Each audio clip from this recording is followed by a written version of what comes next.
नमस्कार मित्रों, आज मैं एक टॉपिक पर बात कर रहा हूं, शिक्षा मनोविज्ञान की आखिर शिक्षक के लिए क्या उपयोगिता है, शिक्षक के लिए शिक्षा मनोविज्ञान का क्या योगदान है। वैसे कहने को बहुत ही सरल टॉपिक है, सरल बिंदु है, लेकिन फिर भी बहुत महत्वपूर्ण और परीक्षा के अंदर इस पर जब भी सवाल आता है तो एप्टीट्यूड बेस आएगा। आपको कुछ बेसिक बातों की जानकारी होनी चाहिए कि शिक्षा मनोविज्ञान की शिक्षक के लिए क्या उपयोगिता है, शिक्षक के लिए क्या उपादेयता है। मैं एक बिंदु पर आपका ध्यान आकर्षित करना चाहूंगा। मैं आपको यह बताना चाह रहा हूं कि आज एजुकेशन साइकोलॉजी, आज शिक्षा मनोविज्ञान, ये हमारे सिलेबस के अंदर है। चाहे हम लोग बीएसटीसी या डीएलएड का एग्जाम देते हैं तो वहां भी हमारे सिलेबस के अंदर एजुकेशन साइकोलॉजी होता है। हम बीएड का एग्जाम देते हैं, बीएड का कोर्स करते हैं तो उसके अंदर भी हमारा एजुकेशन साइकोलॉजी है।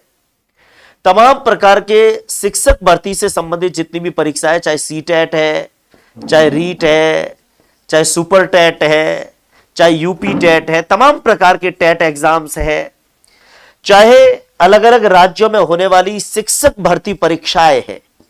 कभी आपके दिमाग में ये विचार आना चाहिए कि आखिर शिक्षक भर्ती परीक्षाएं जितनी भी है, चाहे थर्ड ग्रेड है, सेकंड ग्रेड है, स्कूल लेक्चरर है, इन सभी के अंदर आखिर एक टीचर के पाठ्यक्रम में टीचर बनने के लिए जो सिलेबस होता है, उस सिलेबस के अंदर एजुकेशन साइकोलॉजी को आखिर क्यों रखा जाता है।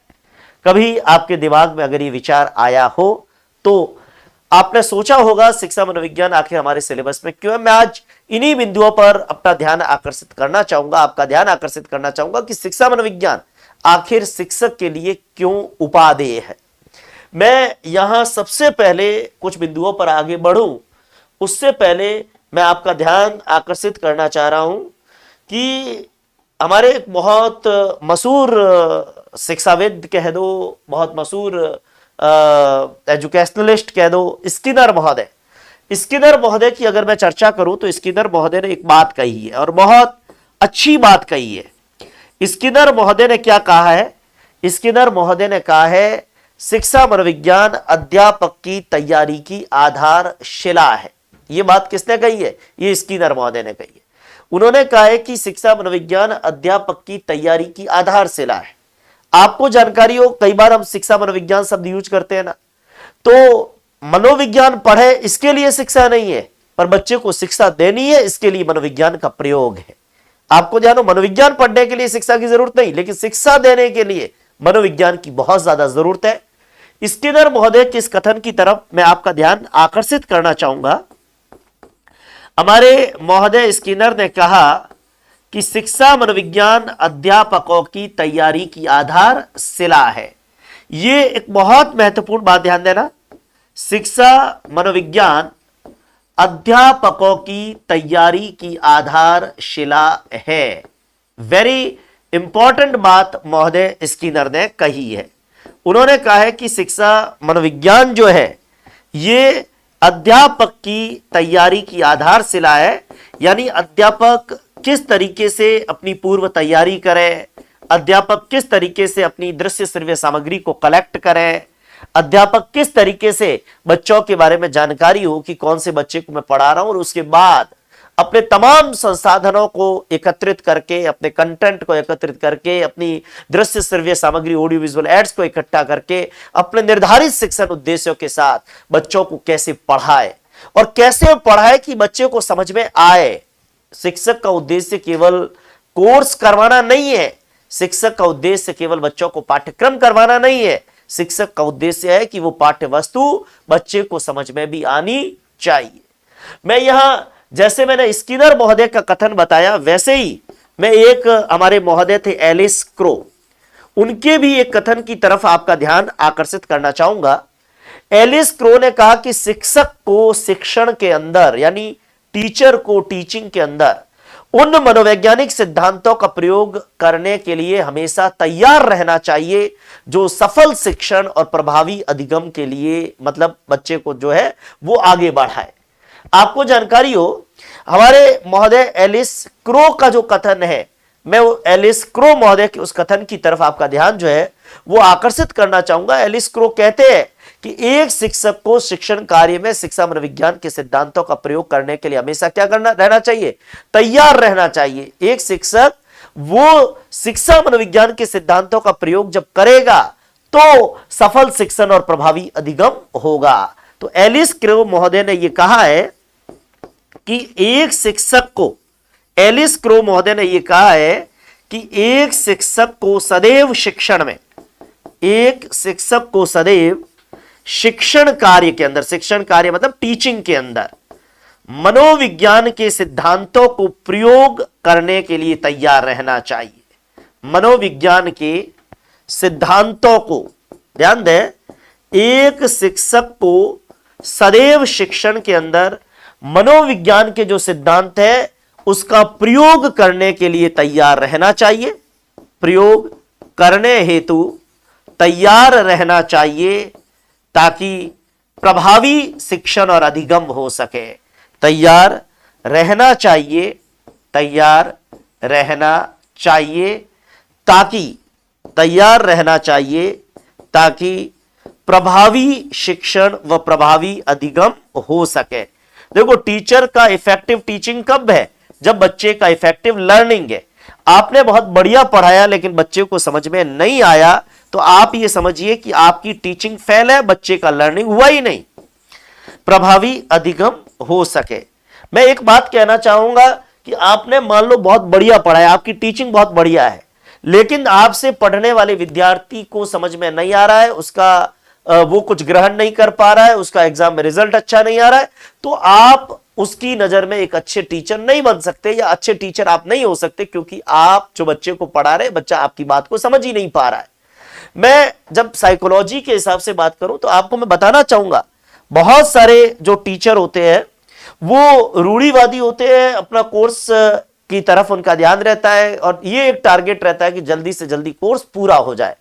लेकिन कोर्स की तरफ भागने की जगह एक टीचर जो इंडिविजुअल डिफरेंसेस को ध्यान रखे, जो बच्चे की रुचियों को ध्यान रखे, जो बच्चे के स्वभाव का ध्यान रखे, जिसको पता हो कि मेरी क्लास में, जैसे मेरी क्लास में 40 बच्चे, तो मुझे ध्यान होना चाहिए कि मेरी क्लास में 40 बच्चे एक जैसे नहीं है, इसमें होशियार भी है, इसमें डल भी है, इसमें ऐसे भी है जिनके साथ पारिवारिक परेशानियां हैं, ऐसे बच्चे भी है जो अनुशासित है और ऐसे बच्चे भी है जो अनुशासित नहीं है, ऐसे बच्चे भी है, और बच्चों की उम्र भी पता हो। जैसे आप 8वीं क्लास को पढ़ा रहे हो तो आपको पता होना चाहिए कि 8वीं क्लास के बच्चे की नॉर्मल एज 14 साल है, इसका मतलब, और 14 साल के बच्चे की क्या रुचियां होती है, 14 साल के बच्चे का नेचर कैसा होता है, 14 साल का बच्चा आपको, देखो, आप जैसे 14 साल के बच्चे को पढ़ा रहे हो, क्या आप नर्सरी के बच्चे को, केजी के बच्चे को वैसे पढ़ा सकते हो? नहीं, क्योंकि केजी का बच्चा जो 3-4 साल का, 5 साल का होता है, तीसरी चौथी का बच्चा 7-8 साल का होता है, 8वीं का बच्चा 14 साल का है और कॉलेज का बच्चा 18-19 का है। तो कॉलेज वाले बच्चे के सामने तो आपने घंटा भर लेक्चर दिया, समझ जाएगा, लेकिन आप 6ठी-7वीं के बच्चे के सामने 2 घंटे, 1 घंटा, 1.5 घंटा, जैसे हम आप कंपटीशन वालों को पढ़ाते वैसे लगातार बोलते रहे तो क्या बच्चा वो समझ पाएगा? नहीं, क्योंकि बच्चे की अपने उम्र के अकॉर्डिंग कैपेसिटी है और उन कैपेसिटी को समझने के लिए ये जरूरी है कि हमें शिक्षक को शिक्षा मनोविज्ञान के सिद्धांतों का प्रयोग करके बच्चे को पढ़ाना चाहिए। मैं यहां पर एक बात मैंने पहले भी कही और मैं फिर कह रहा हूं, हमारे एक बहुत मशहूर महोदय जॉन एडम्स की बात कर रहा हूं। जॉन एडम्स ये कहते हैं कि यदि आप जॉन को लैटिन पढ़ा रहे हो, ये जॉन एडम्स ने कहा है, यदि आप जॉन को लैटिन पढ़ा रहे हो, देखो अगर हमारे भारत की बात होती तो नाम भारत के भाषा भी भारत की लैटिन की जगह संस्कृत कर लेते, लेकिन जॉन एडम्स ने कहा कि यदि आप जॉन को लैटिन पढ़ा रहे हो तो एक शिक्षक को क्या जानना है, एक शिक्षक को लैटिन को महत्व नहीं देना है, एक शिक्षक को जॉन के बारे में ज्यादा जानना है। आप जिस बच्चे को पढ़ा रहे हो ना, एजुकेशन साइकोलॉजी ये कहता है कि आप अगर जॉन को लैटिन पढ़ा रहे हैं तो आपको इस बात पर ध्यान नहीं देना है कि लैटिन क्या है, आपको इस बात पर ध्यान देना है कि जॉन क्या है।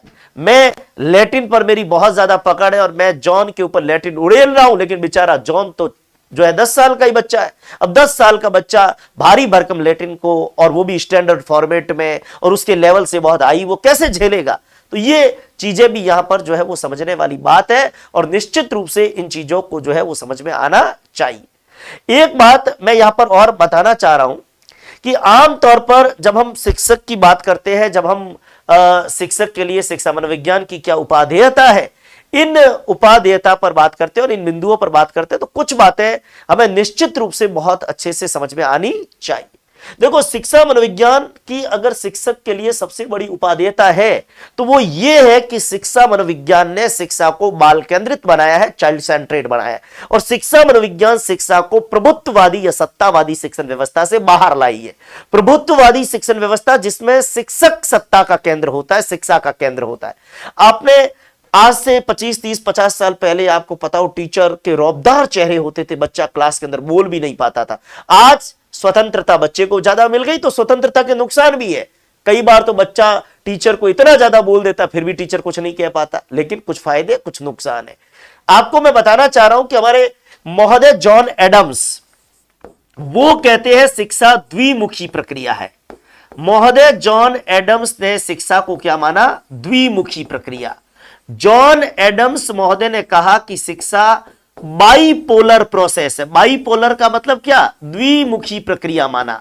द्विमुखी प्रक्रिया का मतलब है कि शिक्षा के दो ध्रुव है। शिक्षा के कितने ध्रुव है? दो ध्रुव है। शिक्षा का एक ध्रुव अगर शिक्षक है तो दूसरा ध्रुव कौन है? शिक्षार्थी। ध्यान देना, शिक्षा के दो ध्रुव है हमारे सामने।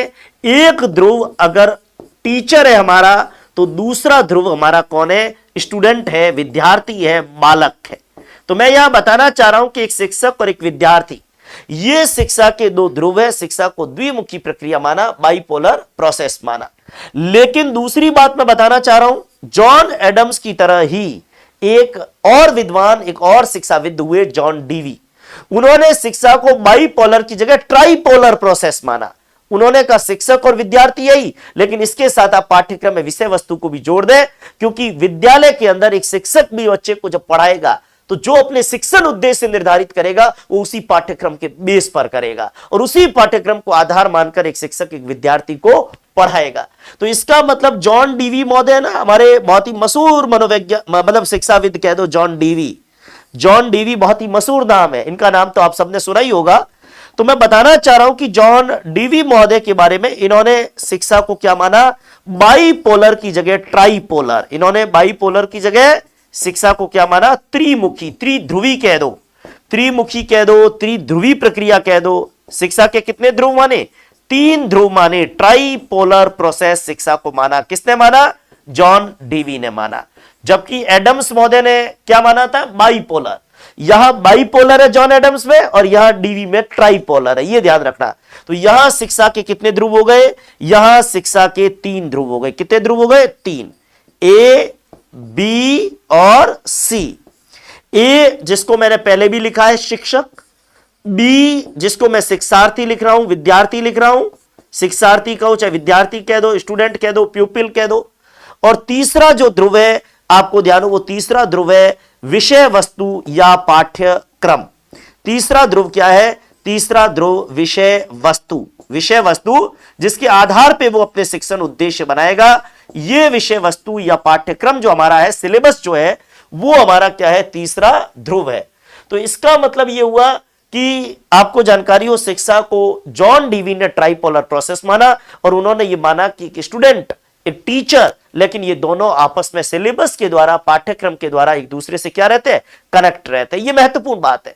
लेकिन आपको देखो, ये सारी बातें तो है ही, और ये सारी बातें अपने आप में ये बता रही है कि शिक्षा मनोविज्ञान किस तरीके से, उसमें शिक्षक की प्रमुख भूमिका है। और शिक्षक की प्रमुख भूमिका तो है, लेकिन आप यहां पर ध्यान से इस चीज को देखिएगा, शिक्षा की प्रमुख भूमिका है, लेकिन शिक्षक का संबंध किसके साथ है? विद्यार्थी के साथ। यहां भी शिक्षक का संबंध किसके साथ है? विद्यार्थी के साथ।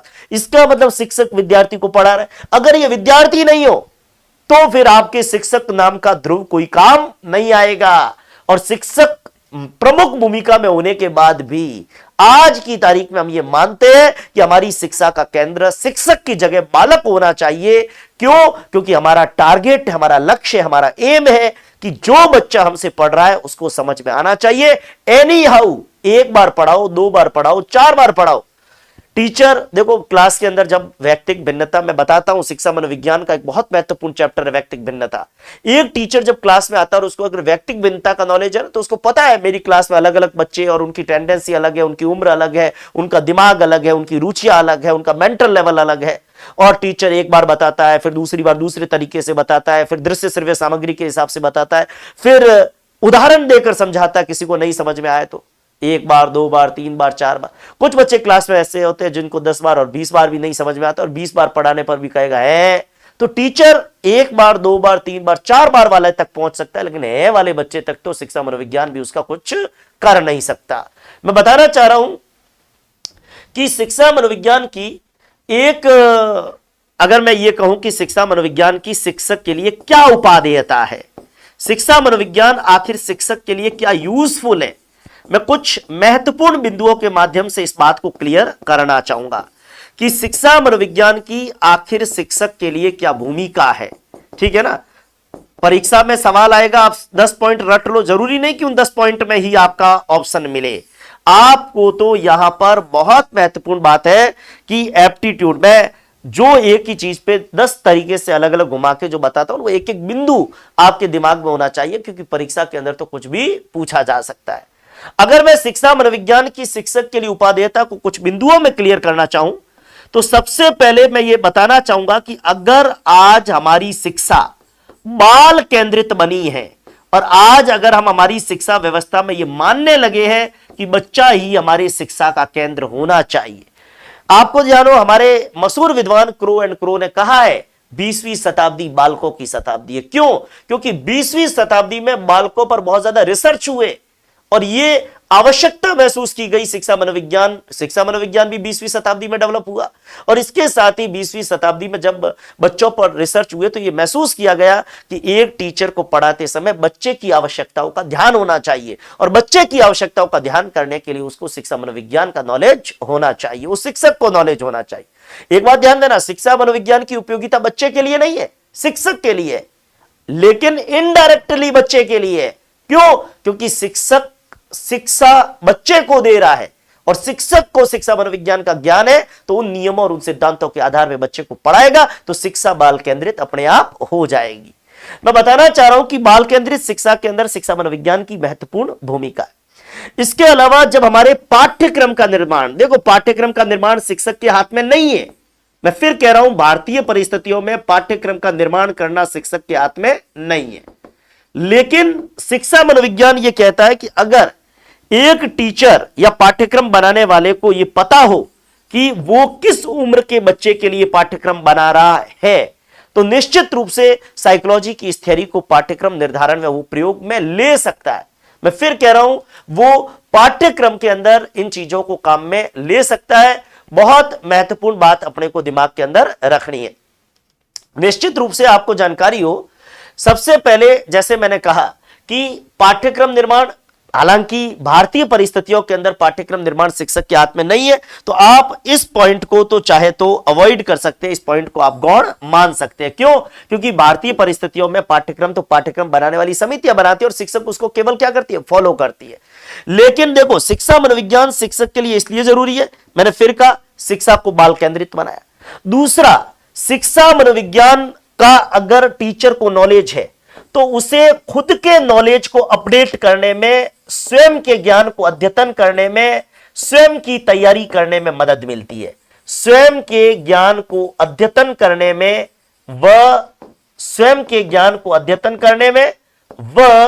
आपको जानकारी हो, स्वयं की तैयारी में मदद मिलती है। अब आप सोचेंगे कि टीचर बन गया फिर तैयारी क्यों करे? यही तो बात है कि शिक्षा मनोविज्ञान से हमको यह पता चलता है कि मेरी क्लास का बच्चा, उसका लेवल क्या है, मेरी क्लास का बच्चा होशियार है या डल है। अगर मुझे पता है कि मैं किसी गांव के ऐसे स्कूल में पढ़ा रहा हूं, सारे बच्चे डल है, तो मुझे घर से तैयारी करके जाने की जरूरत ही नहीं है। लेकिन मुझे पता है कि आप जैसे होनहार विद्यार्थी मेरी क्लास में बैठे हैं, तो मुझे रोज 1 घंटे क्लास के लिए 4 घंटे पढ़ना पड़ेगा। अगर मैं नहीं पढ़ूंगा तो आपके सवालों का सामना नहीं कर पाऊंगा। आपको ध्यान हो, कई टीचर रूढ़िवादी पुराने लोग बच्चे को बोलने का भी मौका नहीं देते, लेकिन शिक्षा मनोविज्ञान कहता है बच्चे को बोलने का मौका दो। आपको सवाल का उत्तर नहीं आ रहा, उसको कह दो कि मुझे अभी जानकारी में नहीं है, मैं जानकारी में करके फिर बताऊंगा। लेकिन उसके लिए भी आपको घर पे तो तैयारी करनी पड़ेगी। अब कुछ टीचर हमारे यहां तो कहते हैं कि टीचर जब बच्चे को सवाल पूछने का मौका देता है ना, तो इससे ज्यादा आत्मघाती कुछ भी नहीं है, क्योंकि बच्चे को मौका देना और बच्चे फिर उठ पटांग कई सारे सवाल पूछते तो टीचर क्या करता, और टीचर सवाल का उत्तर नहीं दे पाए तो उसके लिए आत्मघाती हो जाता है।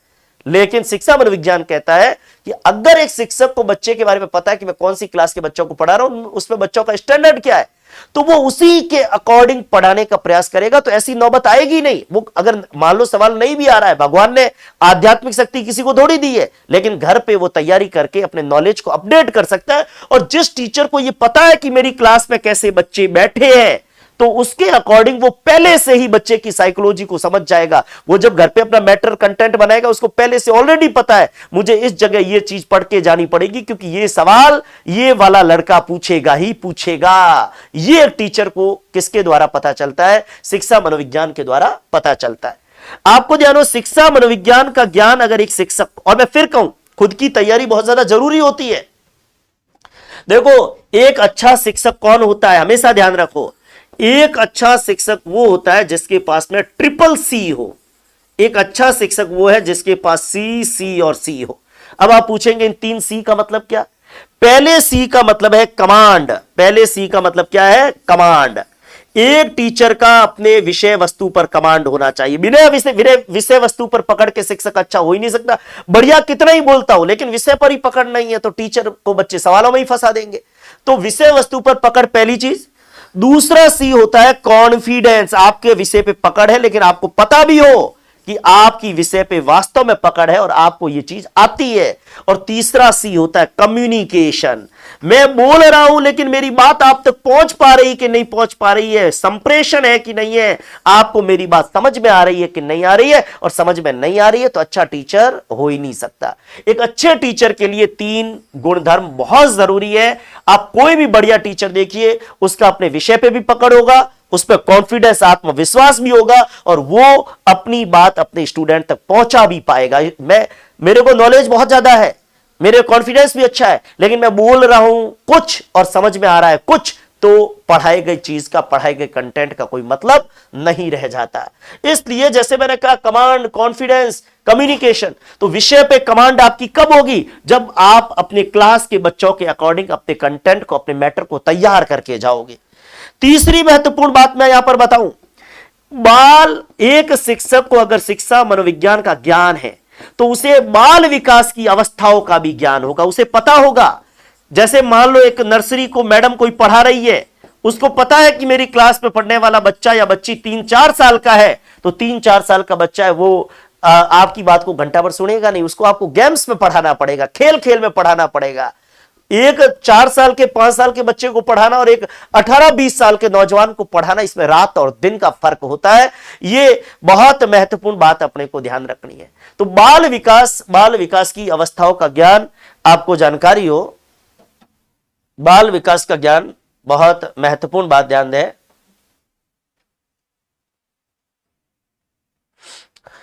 आपको ध्यान हो, बाल विकास की अवस्थाओं का ज्ञान भी शिक्षा मनोविज्ञान के माध्यम से एक शिक्षक को होता है। उसे ये पता होता है कि वो कौन सी अवस्था के बच्चों को पढ़ा रहा है। इसके अलावा एक बात मैं कहना चाहूंगा कि बालक की अवस्थाओं का ज्ञान है, तो एक टीचर जिन क्लास के बच्चों को पढ़ा रहा है उनकी अवस्था के अकॉर्डिंग बालक की आवश्यकताओं का भी ज्ञान होता है, अवस्था के अकॉर्डिंग भी। और जब पढ़ाता है, पढ़ाते समय टीचर क्या करता है? स्टूडेंट के फेस रीड करता है, मतलब उनके चेहरे पढ़ता है। और पढ़ाते समय लगा कि स्टूडेंट देखो अनुशासित नहीं, अनुशासन कब बिगड़ता है? मैं फिर कह रहा हूं, अनुशासन तब बिगड़ता है, अनुशासन के अंदर सहायता मिलती है शिक्षा मनोविज्ञान के ज्ञान से।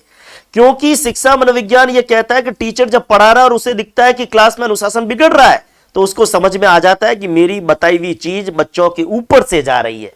जब बच्चे के ऊपर से जाएगी तो बच्चा आपको क्यों सुनेगा भाई? बच्चा आपको सुन रहा है क्योंकि उसको चीज समझ में आनी चाहिए। देखो, ये रटाफिकेशन के तथ्य, पॉइंट नहीं रटने, लेकिन समझना सिंपल बात है। आपको जानो, बच्चे का अनुशासन कब बनेगा? जब टीचर बच्चे की आवश्यकता को समझेगा। और आवश्यकता कब समझ में आएगी? जब बच्चे की अवस्थाओं का ज्ञान है। बच्चे की अवस्थाओं का ज्ञान हो, उसकी आवश्यकताओं का ज्ञान हो। पढ़ाते समय मान लो आपने किसी एक मेथड से कोई सवाल कराया, उस बच्चे को नहीं समझ में आ रहा, क्योंकि क्लास में 40 बच्चे, 4-5 बच्चे होशियार होते, उनको तो आप एक बार बोल दोगे तो भी समझ जाएंगे, पर हर बच्चा थोड़ी समझेगा। आपको उन बच्चों तक जाना होगा, और बच्चे तक जाने के लिए बच्चे की आवश्यकताओं का, उनकी अवस्थाओं का ज्ञान आपको होना चाहिए। और साथ में देखो, मान लो क्लास आप ले रहे हो, क्लास पढ़ाते समय भी मूल्यांकन के नवीन तकनीकों का आप प्रयोग करो। शिक्षा मनोविज्ञान यह कहता है कि आपको बीच बीच में पता चले कि आप जो चीज पढ़ा रहे हो बच्चे को समझ में आ रही है कि नहीं आ रही है, यानी मूल्यांकन की नवीन विधियों का आप प्रयोग करें तो आपको यह फीडबैक मिलता रहेगा कि बच्चे को समझ में आ रहा है या नहीं आ रहा है।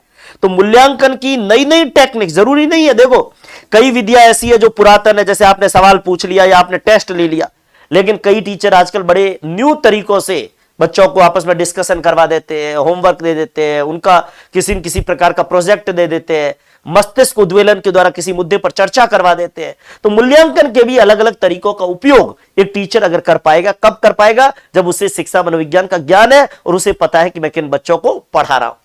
और केवल एक बात कह रहा हूं कि बच्चों को पढ़ाने में ही नहीं, बच्चों के सर्वांगीण विकास के अंदर, अगर आप बच्चों का सर्वांगीण विकास चाहते हैं तो ऐसी स्थिति के अंदर भी एक टीचर को शिक्षा मनोविज्ञान का ज्ञान होना चाहिए।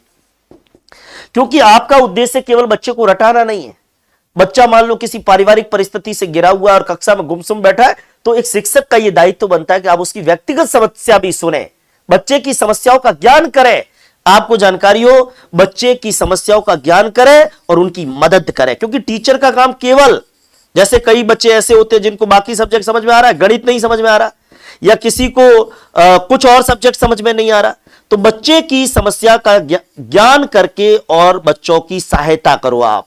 ये भी कैपेसिटी एक टीचर को कौन देता है? एजुकेशन साइकोलॉजी देता है। एजुकेशन साइकोलॉजी एक टीचर को सक्षम बनाता है कि वो बच्चे की आवश्यकताओं को समझे, बच्चे की समस्याओं को समझे, बच्चे की हेल्प हर तरीके से जैसे वो कर सकता है वैसे वो करे, बच्चे का सर्वांगीण विकास करे, मतलब आगे जाकर उसमें एक अच्छा व्यक्तित्व, मैं बताना चाह रहा हूं कि बच्चे का एक अच्छा व्यक्तित्व, उसका सर्वांगीण विकास हो, वो एक अच्छे व्यक्तित्व का निर्माण भविष्य में करे। भविष्य के अंदर जब वो कहीं पर जाकर समाज में अपनी बात करे तो उसमें कॉन्फिडेंस भी आना चाहिए। ये सारी चीजें भी हमको, एक टीचर को कौन गाइड करता है? एक टीचर को एजुकेशन साइकोलॉजी करता है। एक बात और कह रहा हूं, मैंने अभी आपको यह बताया है कि जॉन डीवी ने शिक्षा को ट्राइपोलर प्रोसेस माना है और उसमें तीसरा ध्रुव क्या माना है? विषय वस्तु या पाठ्यक्रम। तो एक टीचर को पाठ्यक्रम की भली भांति जानकारी होनी चाहिए और उस पाठ्यक्रम के आधार पर अधिगम उद्देश्यों का, शिक्षण उद्देश्यों का निर्धारण करना चाहिए। यानी एक टीचर अपने शिक्षण उद्देश्यों का निर्धारण करे, उसमें शिक्षा मनोविज्ञान की बहुत बड़ी भूमिका है। मैं बताना चाह रहा हूं कि शिक्षण उद्देश्यों का निर्धारण करने में शिक्षा मनोविज्ञान की बड़ी महत्वपूर्ण भूमिका है। जैसे उदाहरण के तौर पर एक टीचर जिसको पाठ्यक्रम ही पता नहीं, तो शिक्षण उद्देश्य बनाओगे आप, कक्षा के अंदर क्या पढ़ाना है, किस तरीके से पढ़ाना है, उसमें दृश्य श्रव्य सामग्री, एक तो आपको पाठ्यक्रम का नॉलेज और दूसरा बच्चे का नॉलेज हो। क्योंकि आपको यह पता होना चाहिए कि मेरी क्लास में बच्चे इस लेवल के, उनके लिए मुझे कौन सी ऑडियो विजुअल ऐड लगानी है, मुझे चार्ट से पढ़ाना है, मुझे मॉडल से पढ़ाना है, मुझे कोई चित्र दिखाना है, मुझे मोबाइल पर कोई पिक्चर दिखानी है, मैं क्या किस तरीके से, मुझे उनको खेल खेल में दिखाना है, मुझे कोई एक्टिविटी करके दिखानी है, मुझे कोई नाटक के माध्यम से समझाना है। आप प्रभावी शिक्षण विधियां आपकी किस प्रकार की होगी, उन प्रभावी शिक्षण विधियों का चयन करने में भी एक शिक्षक की मदद कौन करता है? शिक्षा मनोविज्ञान।